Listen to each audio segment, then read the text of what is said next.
साथ ही साथ ये भी बताएंगे कि आखिर डॉक्टर बिटिया के फोन के अंदर जो वीडियो बनाया गया था, उस वीडियो में डॉक्टर बिटिया कितनी रो रही थी और वह वीडियो किसने बनाया था। यह भी जानेंगे कि डॉक्टर बिटिया की मोबाइल से मैसेज किसने किया था। और यह भी जानेंगे कि डॉक्टर बिटिया जब प्रिंसिपल की काले सच को जान गई थी तो आखिर प्रिंसिपल ने उसे क्यों मरवा दिया। इन सभी चीजों के बारे में हम चर्चा करेंगे विस्तार से इसी वीडियो में, तो इस वीडियो को अंत तक जरूर देखना। और डॉक्टर बिटिया को अगर आप सच में चाहते हो कि न्याय मिले और आप उसे एक सच्ची श्रद्धांजलि देना चाहते हो तो कमेंट बॉक्स में लिखकर भगवान से प्रार्थना करें, बिटिया की आत्मा को शांति मिले। चलिए वीडियो में आगे बढ़ते हैं। दरअसल बता दें कि सीबीआई अपने जांच में पूरी तरीके से बिजी थी और अपने जांच को वह अंतिम रूप देने के लिए तैयार थी। तभी अचानक एक चश्मदीद गवाह सामने आता है और सीबीआई को बताता है कि क्या आपने डॉक्टर बिटिया का फोन चेक किया। सीबीआई सन्न रह जाती है। वह कहती है कि डॉक्टर बिटिया का फोन क्यों चेक करना है। चश्मदीद गवाह ने कहा कि जरा आप एक बार चेक करिए। फिर सीबीआई अपने टेक्निकल टीम को डॉक्टर बिटिया का फोन देती है और इसके बाद जो पता चलता है, यकीन मानिए उसके कारण सीबीआई को अपनी पूरी की पूरी जांच को फिर से शुरू करना पड़ता। दरअसल डॉक्टर बिटिया के मोबाइल में उस रात जो घटना घटी थी उसका वीडियो किसी ने रिकॉर्ड किया था। यह उन्हीं आरोपी में से एक आरोपी था जिसने अपने मोबाइल की जगह पर गलती से डॉक्टर बिटिया की मोबाइल से रिकॉर्डिंग शुरू कर दी थी। दरअसल डॉक्टर बिटिया का जो मोबाइल था और जो आरोपी का मोबाइल था वह दोनों एक ही मॉडल के थे, जिसके कारण वह आरोपी अपने मोबाइल की जगह पर डॉक्टर बिटिया के मोबाइल से रिकॉर्डिंग शुरू कर देता है। और जब उसे पता चलता है कि अरे यह तो दूसरे के फोन से रिकॉर्डिंग हो गया, तो वह तुरंत उस वीडियो को डिलीट कर देता। लेकिन सीबीआई उस वीडियो को वापस रिट्रीव करा लेती है और इसके बाद जब देखती है तो पूरा का पूरा खेल ही पलट जाता है। सीबीआई को सच में पता चल जाता कि संजय राय को 4 करोड़ 80 लाख रुपए देकर के खरीदा गया है। एक थ्योरी के अनुसार बहुत पहले दावा किया जा रहा था कि संजय राय को फंसाया जा रहा है। संजय राय आरोपी तो है लेकिन यह मुख्य आरोपी नहीं है। संजय रॉय ने बिटिया के साथ घिनौना काम किया तो था, लेकिन उसके साथ और भी थे। लेकिन सीबीआई को ओटिस के खिलाफ कोई सबूत नहीं मिलता, इसीलिए सीबीआई को लगता है कि लोग ऐसे ही कह रहे हैं। लेकिन जब डॉक्टर बिटिया के मोबाइल को चेक किया जाता है तो यकीन मानिए उसमें जब संजय रॉय की सच्चाई पता चलती है तो सीबीआई को यह समझ में आ जाता है कि सच में संजय रॉय को 4 करोड़ 80 लाख रुपए इसलिए दिए गए थे ताकि वह यह पूरे का पूरा जो जघन्य अपराध है वह अपने सर पर ले ले। तभी तो जब संजय राय को पहली बार पुलिस ने पकड़ा था तभी संजय राय कह रहा था कि हाँ, मैंने ही अपराध किया है, मुझे सजा जल्दी से जल्दी दो और मामला यहीं खत्म करो। तब भी पुलिस ने एक बार सोचा था कि आखिर संजय रॉय एक ही बार में अपराध को कबूल कैसे कर लिया। अभी तक तो हमने जांच भी नहीं किया, फॉरेंसिक रिपोर्ट भी नहीं आई और संजय राय अपने आप को आरोपी मान लिया। यह इसके पीछे 4 करोड़ 80 लाख बोल रहे थे। यही नहीं, एक चश्मदीद गवाह ने यह भी जानकारी दी कि प्रिंसिपल के घर पर छापा मारा जाए। इसके के बाद ईडी और सीबीआई मिलकर के प्रिंसिपल के घर मौजूद एक तहखाना जो अंडरग्राउंड में बना हुआ था उसमें जब छापा मारता है तो यकीन मानिए जो सामने निकल कर आता है उससे सीबीआई और ईडी दोनों हिल जाती है। दरअसल बता दें कि सीबीआई और ईडी को छापे में मिलता है 2000 कैसेट।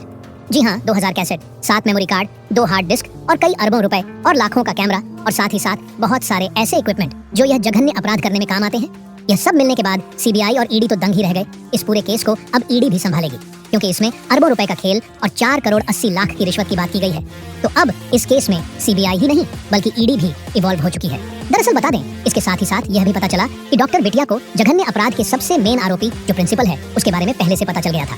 दरअसल डॉक्टर बिटिया को लगभग 25 दिन पहले यह पता चल चुका था कि प्रिंसिपल संदीप घोष इस हॉस्पिटल में जो ब्लू फिल्म की शूटिंग करता है वह कहाँ पर करता है। उसके बाद डॉक्टर बिटिया ने उसके खिलाफ सबूत भी इकट्ठा कर लिए थे और राष्ट्रपति को सौंपने ही वाली थी कि उसके पहले ही उसके साथ यह घिनौना काम हो गया और डॉक्टर बिटिया इस दुनिया को छोड़कर चली गई। अगर डॉक्टर बिटिया आज जिंदा होती तो हमें कुछ और ही खबर सुनने को मिलता। लेकिन डॉक्टर बिटिया के जाने के बाद कितना दुर्भाग्य है कि उन्हीं का केस आज पूरी दुनिया में हर जगह वायरल हो रहा है और कौन नहीं जानता है इस केस की बात। हर एक इंसान के कानों तक पहुंच चुकी है। यही नहीं, प्रिंसिपल के घर छापा मारने से लेकर बिटिया के घर के मोबाइल को चेक करने के बाद सबसे बड़ी खबर जो निकल कर यह आ रही है कि प्रिंसिपल ने जो 4 करोड़ 80 लाख दिए गए थे वह पैसा ट्रांसफर हुआ था संजय राय के पास। इसीलिए संजय राय पहले दिन से ही उन आरोपों को मान रहा था। यही नहीं, सीबीआई ने बताया कि जब हमने प्रिंसिपल के घर पर छापा मारा था तो जो हमें 2000 सीडी कैसेट मिले थे उन सीडी कैसेट में हर सीडी कैसेट में एक एक हॉस्पिटल का गंदी फिल्म रिकॉर्ड करके डाला गया था और साथ ही साथ जो हमें वह मिले थे बहुत सारे मेमोरी कार्ड, उस मेमोरी कार्ड में उन सभी फिल्म का रॉ फुटेज था। दरअसल एक रिपोर्ट के मुताबिक पता यह चला है कि जब भी किसी भी फिल्म को शूट किया जाता था तो सबसे पहले उसे मेमोरी में डाला जाता था तो मेमोरी रॉ फुटेज जाता था एडिटर के पास। एडिटर उसे एडिट करके फिर एक सीडी कैसेट में डालता था और फिर देता था, फिर इसको ब्लैक मार्केट में बेचा जाता था। इसकी बोली लगाई जाती थी। साथ ही साथ यह भी पता चला कि जो हॉस्पिटल के अंदर ताज़ा मुर्दे आते थे, चाहे वह लड़की हो चाहे वह लड़का हो, उनके साथ घिनौना काम करके उनकी रिकॉर्डिंग करने के बाद उनको एक अलग कैसेट में रखा जाता था क्योंकि यह सारे रिकॉर्डिंग एक ही में मिक्स ना हो जाए, इसलिए जिंदा लोगों की रिकॉर्डिंग अलग होती थी और मुर्दा लोगों की रिकॉर्डिंग अलग कैसेट में रखी जाती थी। आपको जानकर हैरान होगा कि जो जिंदा लोग होते हैं उनकी जो फिल्म होती है उससे 10 गुना ज्यादा रेट पर मुर्दों की फिल्म बिकी थी। जिसके कारण संदीप घोष के पास अरबों रुपए आए थे और उसे लगा था कि अब यह काला व्यापार हमारा कभी नहीं रुकेगा, क्योंकि जितना पैसा मिलता था उसमें से ज्यादा तो पैसा वह बड़े बड़े अधिकारी और नेताओं को देता था, जिसके कारण वह लोग भी खुश रहते थे। और आजकल मेडिकल कॉलेज में चल रहा यह घिनौना काम इसीलिए कई दशकों से चलता आ रहा था। आखिरकार डॉक्टर बिटिया के खिलाफ हुए जघन्य अपराध ने इस सारे केस को नया मोड़ दे दिया। सीबीआई ईडी की एंट्री के बाद अब बताया जा रहा है कि यह केस बहुत जल्द क्लोज होने वाला है। लेकिन क्लोज होने से पहले आपको बता दें कि सीबीआई इस केस को एक बार फिर से री-इन्वेस्टिगेट करना चाहती है, क्योंकि ईडी के और सीबीआई के छापे से लेकर के चश्मदीद गवाह तक और साथ ही साथ डॉक्टर बिटिया के मोबाइल में जो वीडियो मिला उसको लेकर के और 4 करोड़ 80 लाख को लेकर के जो बातें निकलकर सामने आई उसको देखने के बाद अब मामला साफ हो गया है कि इसे री-इन्वेस्टिगेट करना बहुत जरूरी है, क्योंकि इसमें कई सारे ऐसे नाम आ सकते हैं जिनकी जानकारी शायद अभी तक किसी को नहीं थी। एक जानकारी और मैं आपको बता दूं कि डॉक्टर बिटिया के साथ ये घिनौना काम होने से करीब कुछ घंटे पहले एक मैसेज भेजा गया था। वह मैसेज डॉक्टर बिटिया के ही रिश्तेदार और घर वालों को भेजा गया था। उसमें लिखा था कि माँ मैं ठीक हूँ, मैं खाना खा ली हूँ और मैं अब आराम कर रही हूँ और मैं सो रही हूँ।